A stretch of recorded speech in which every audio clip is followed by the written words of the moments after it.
in Class 5A and smaller. Bloomington Jefferson earned a bye into Saturday's semifinals. The Jags, the number 2 seed in Section 3-5A. St. Thomas Academy's the 1 seed. Jefferson finished 7-1, winning 7 straight games since an opening shutout loss to New Prague in Week 1. I talked with head coach Tim Carlson about getting 9 days off to prepare. I think it's a huge advantage personally. We haven't had it for a while.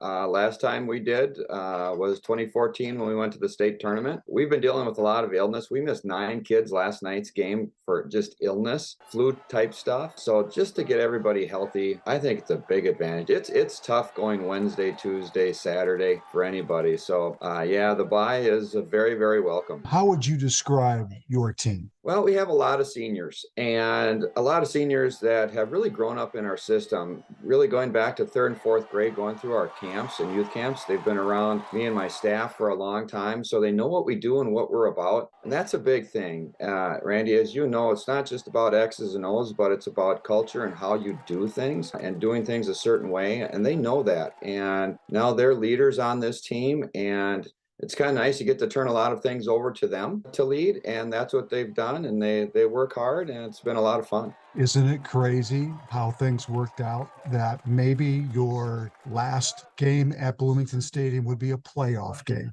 and a home game? How cool is that? It's very cool. And that was kind of our goal. We talked with the kids, we're one of the few teams that takes a bus to your home games, and, it's a grass field and you don't get too many of those anymore, but it is ours. And, it's home. And so to get that extra game, at least one extra game, was one of our goals, and we got it, and we're really happy about it. A year removed from Ethan Glenn's terrible spinal cord injury a year ago, which hovered over your team, over you all last season. How's it feel? He's doing okay. He seems to be thriving in his situation. How does it feel? I think, gosh, I didn't see this one coming. You're going to make me cry again, Randy. I see him a lot at school, talk to him a lot at school. I think about him every day.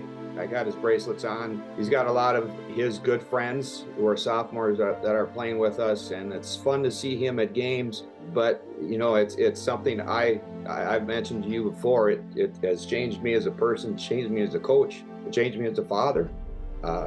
So we have not forgotten about Ethan, and he's in our hearts every single day.